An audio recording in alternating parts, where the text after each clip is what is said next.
Hello दोस्तों, आज जो कहानी मैं आपको सुनाने वाला हूँ वो एक ऐसी लड़की की है जिसे उसके मासूम और खूबसूरत चेहरे ने रातों रात इंटरनेट पर वायरल कर दिया। मगर जब लोगों को उसके खूबसूरत चेहरे के पीछे छिपे वैश्विक आदिल का पता लगा तो लोग दंग रह गए। तो ये बात है साल 2020 की। हुआ ये कि नवंबर 2020 में अचानक से एक लड़की टिकटॉक पर वायरल होने लगी। हालांकि ये चीज़ भारत में नहीं हुई, क्योंकि भारत में जून 2020 में ही टिकटॉक को बैन कर दिया गया था। पर भारत के अलावा पूरी दुनिया में उस लड़की की वीडियो वायरल हो रही थी। उस वीडियो में एक लड़की कैदी के कपड़े पहने, हाथों में हथकड़ी और पैरों में बेड़ियां लगाए कोर्ट रूम में दाखिल होती है और कैमरे को देखकर कभी हंसती है तो कभी अजीब अजीब सा फेस बनाती है। उसकी ये जो ओरिजिनल वीडियो थी वो करीब 7 साल पुरानी यानी साल 2013 की थी। पर नवंबर 2020 में लोगों ने उसकी इस वीडियो के साथ टिकटॉक पर डुएट बनाना शुरू कर दिया। उसकी वीडियो को एडिट करके बैकग्राउंड म्यूजिक लगाकर टिकटॉक पर डालने लगे और देखते ही देखते वह लड़की इंटरनेट पर छा गई। यहाँ तक कि लोगों ने सोशल मीडिया पर उसके नाम का फैन पेज तक बना डाला। और ये सब इसलिए क्योंकि वो लड़की दिखने में सुंदर और मासूम थी। तो अब सवाल आता है कि आखिर ये लड़की है कौन और इसने ऐसा क्या क्राइम किया था। जिस लड़की की मैं बात कर रहा हूँ उसका नाम है इजाबेल गुज़मैन, जो कि अपनी माँ यूनमी होए और सौतेले पिता रेयान होए के साथ अमेरिका में कोलोराडो के साउथ लीमा स्ट्रीट में रहा करती थी। उसकी ये जो कोर्ट तक पहुंचने की कहानी है उसकी शुरुआत होती है मंगलवार 27 अगस्त 2013 को। और उस वक्त इजाबेल की जो उम्र थी वो सिर्फ 18 साल थी। और एक कहानी का वो पार्ट है जो कि अगर नहीं होता तो शायद इजाबेल कोर्ट तक नहीं पहुंच पाती और ना ही वो टिकटॉकर वायरल होती और ना ही मैं आज आपको ये कहानी सुना रहा होता।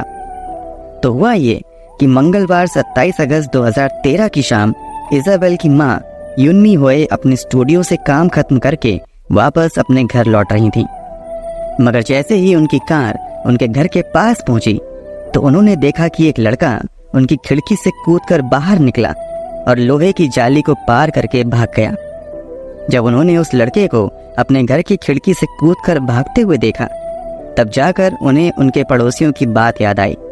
दरअसल उनके जो पड़ोसी थे वो इससे पहले भी कई बार यूनमी होए को ये बात बता चुके थे कि जब भी वो घर पर नहीं होती हैं तो इजाबेल अक्सर अपने साथ अलग अलग लड़कों को अपने घर लेकर आती हैं और वो लड़के जैसे ही घर में किसी के आने की आवाज़ सुनते थे तो वह खिड़की से कूदकर भाग जाया करते थे। मगर उस वक्त उसे उनकी बातों पर यकीन नहीं हुआ। पर जब 27 अगस्त 2013 की शाम उन्होंने खुद अपनी आंखों से एक लड़के को इजाबेल के कमरे की खिड़की से भागते हुए देखा तो उन्हें यकीन हो गया कि उनके पड़ोसियों की बात बिल्कुल सच थी। इसके बाद उन्होंने अपनी गाड़ी पार्क की और अपने दूसरे पति यान हुए, जो कि इजाबेल के सौतेले पिता थे, उनके साथ सीधे इजाबेल के कमरे में पहुंच गई और उन लड़कों के बारे में पूछने लगी। मगर इजाबेल ने उनकी किसी भी बात का जवाब सही से नहीं दिया।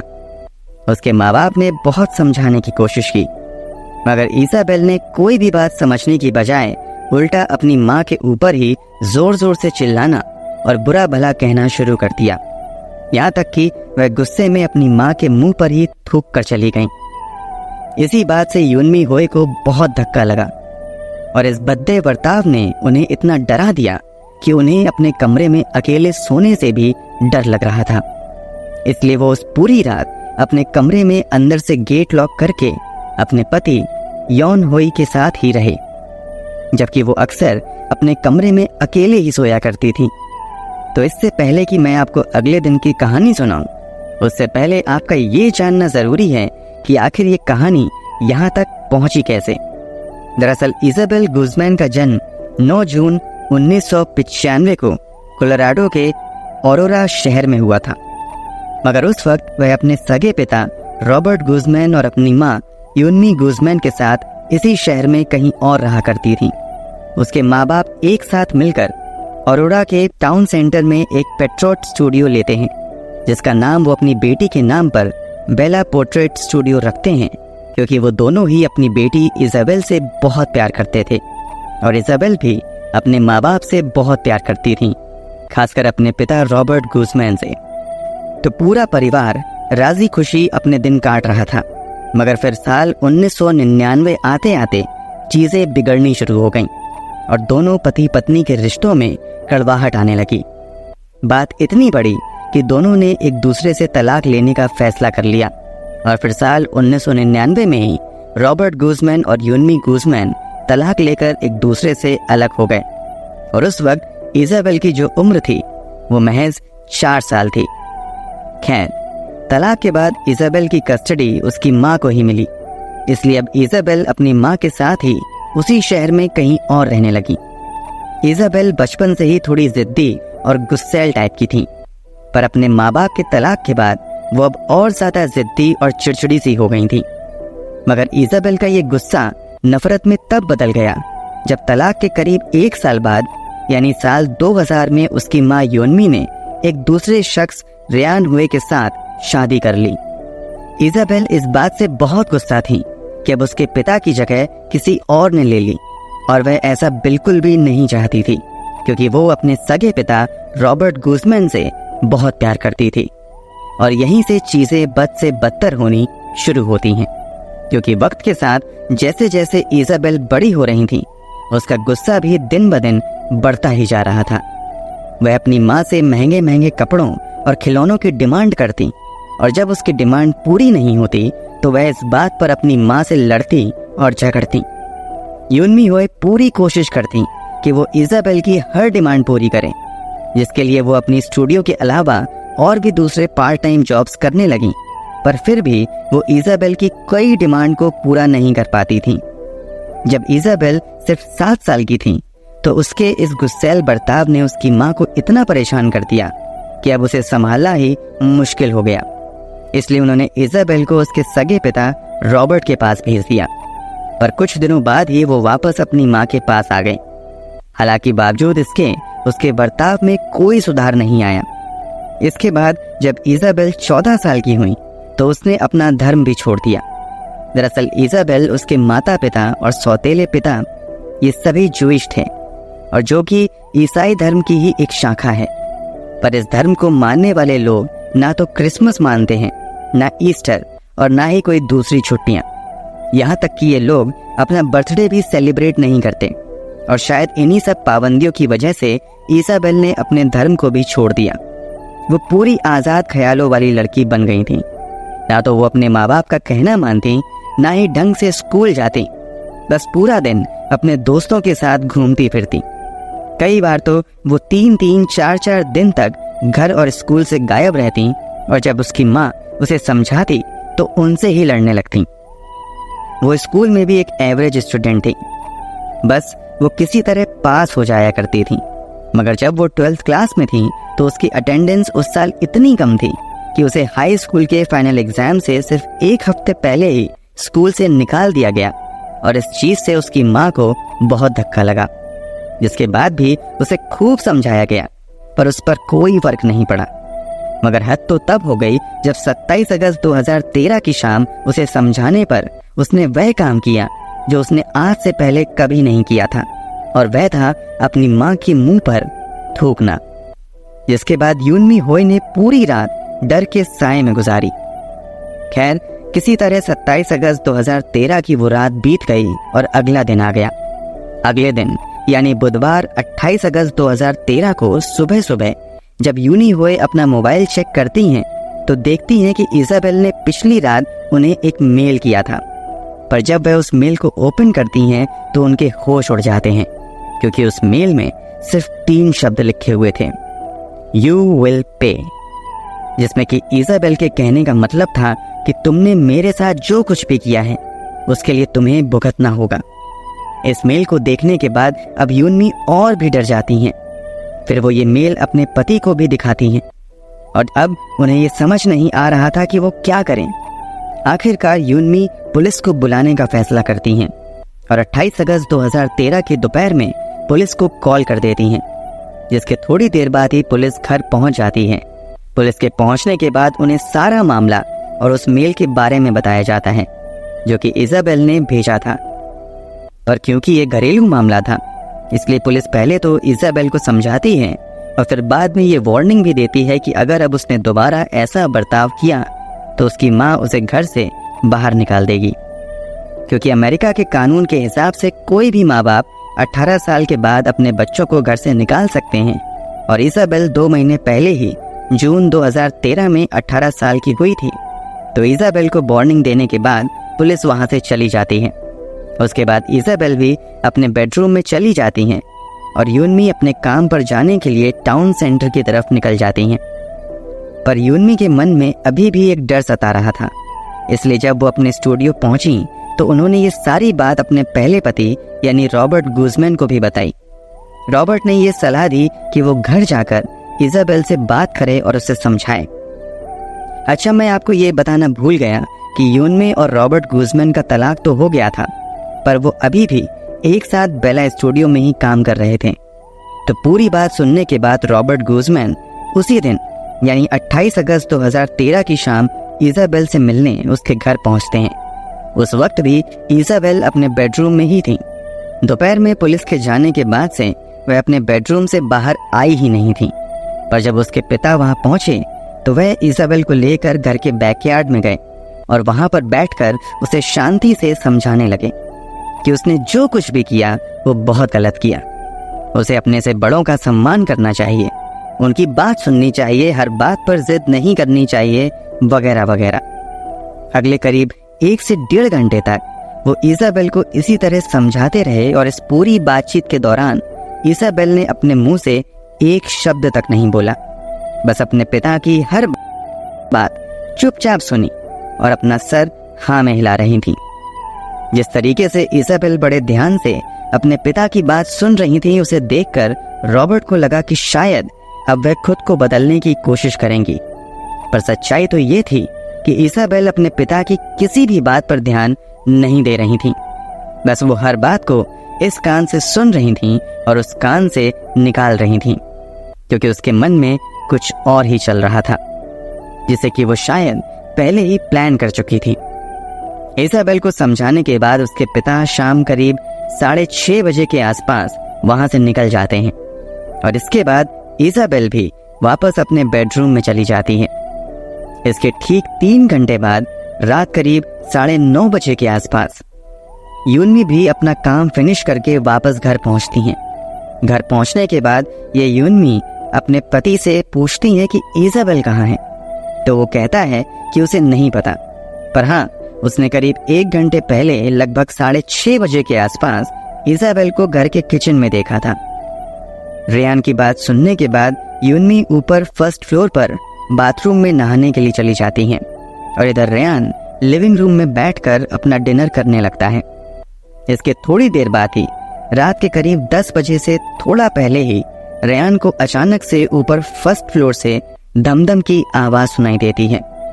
ऐसा लग रहा था जैसे कोई जमीन पर गिरा हो या दीवार से टकराया हो, या फिर कुछ सेकंड बाद ही यूनमी चिल्लाकर उसका नाम पुकारती हैं।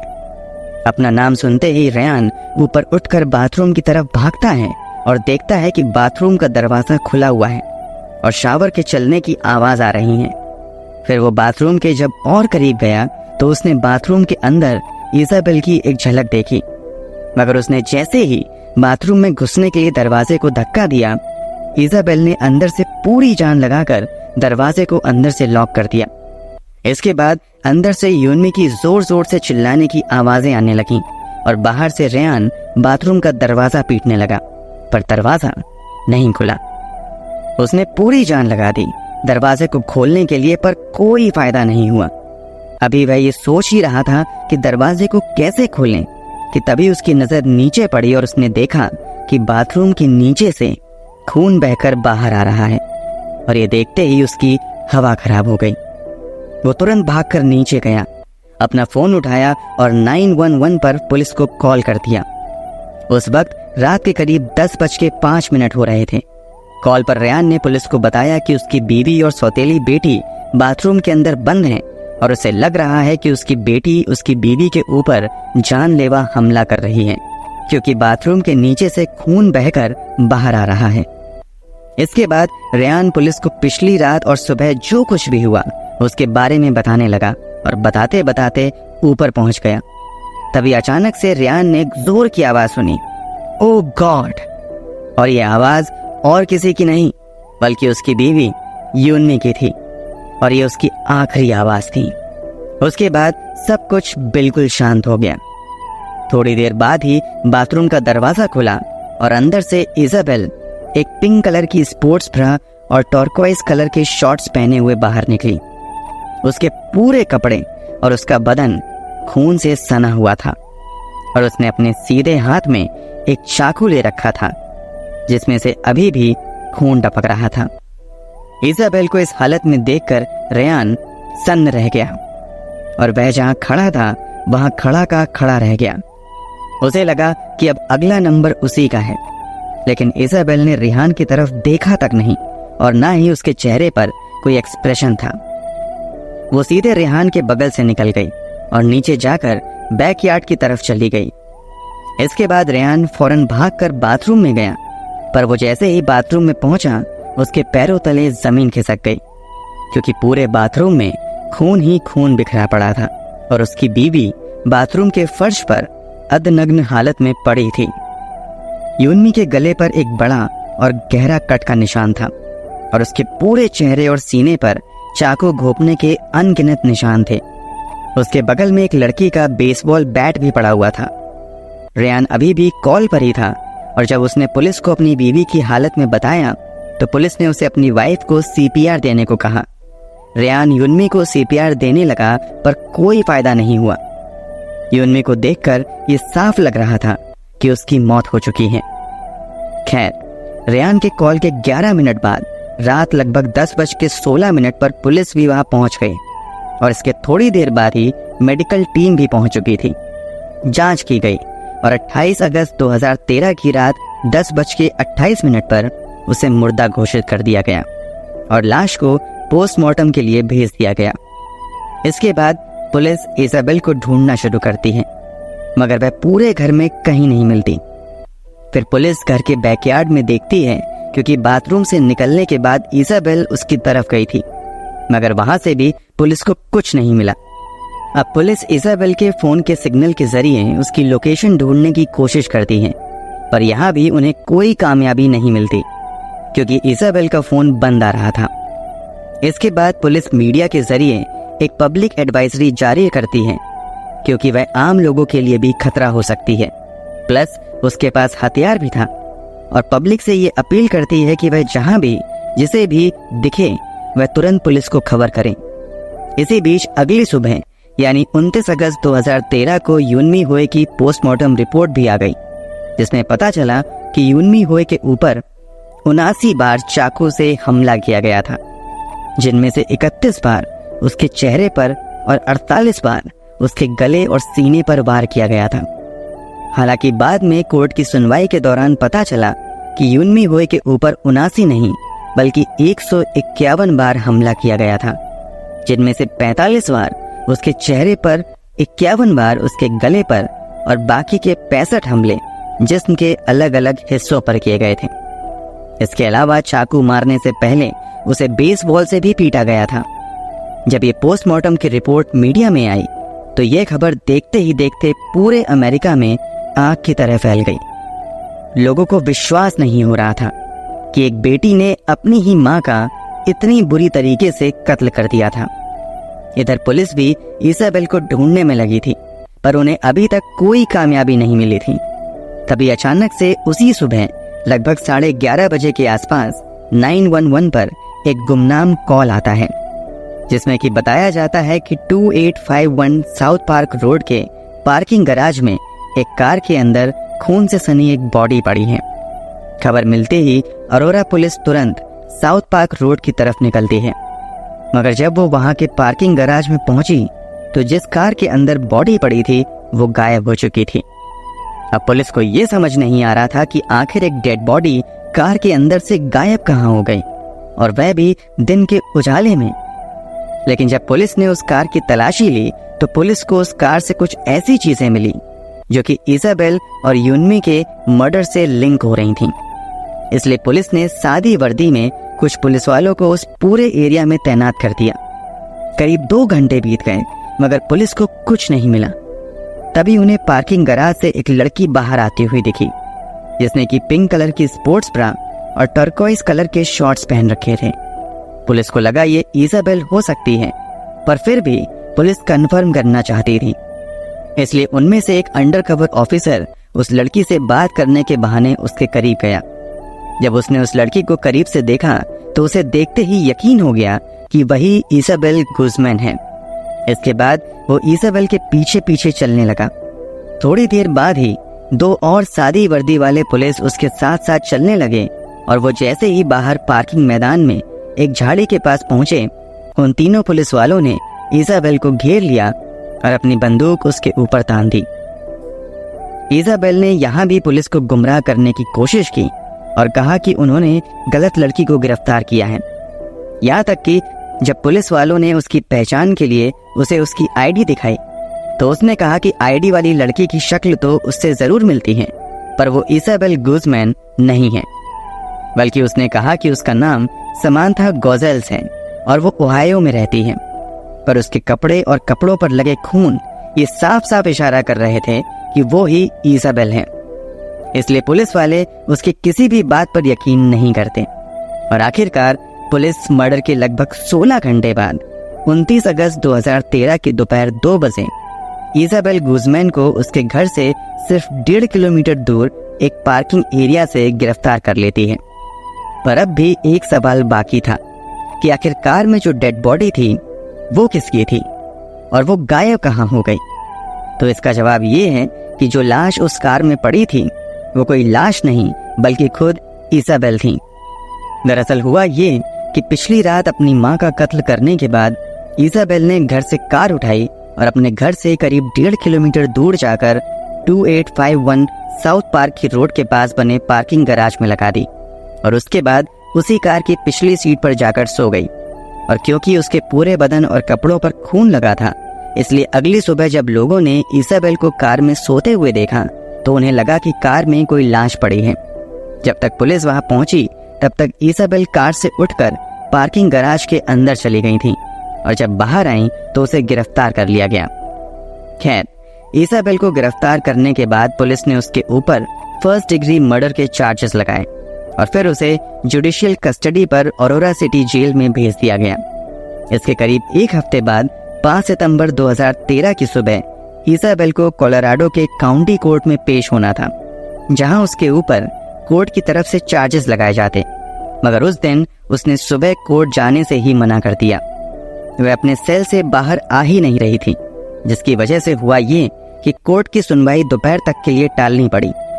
पर बाद में किसी तरह जबरदस्ती खींचकर उसे उसके सेल से बाहर निकाला गया और फिर कोर्ट में पेश किया गया।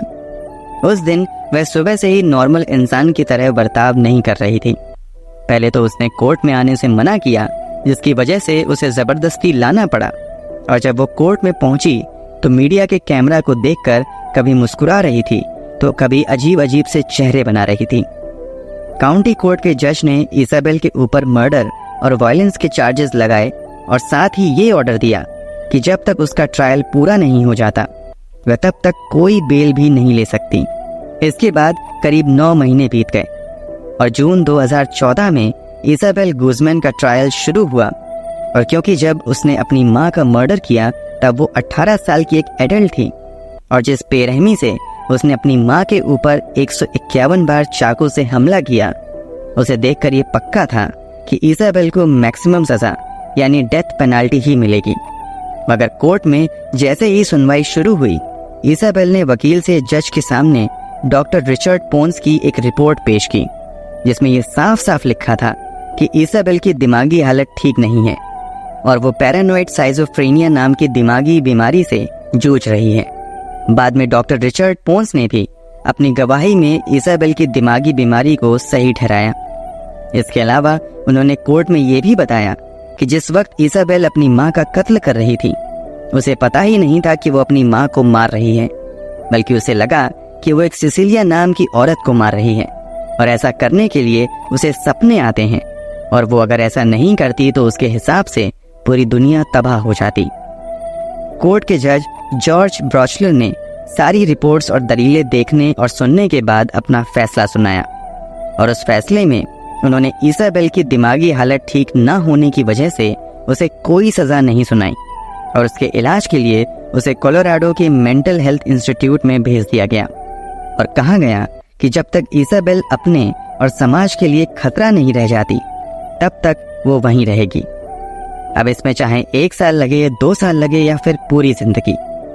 तो कोर्ट के ऑर्डर के बाद इसाबेल को कोलोराडो के मेंटल हेल्थ इंस्टीट्यूट में भेज दिया गया और अगले करीब 6 साल तक, बल्कि 6 से भी ज्यादा सालों तक इसाबेल उसी मेंटल हेल्थ इंस्टीट्यूट में ही रही और उसका इलाज चलता रहा।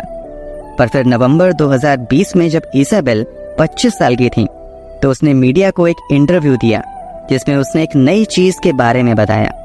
उसने कहा कि घर में उसके साथ सभी लोग बहुत बुरा बर्ताव करते थे। जब उसने 14 साल की उम्र में अपना धर्म छोड़ा तब उसे और भी ज्यादा टॉर्चर किया जाने लगा। हालांकि बाद में जब इस बात की इन्वेस्टिगेशन की गई तो ऐसा कोई सबूत नहीं मिला कि उसके साथ घर में बुरा बर्ताव किया जाता था।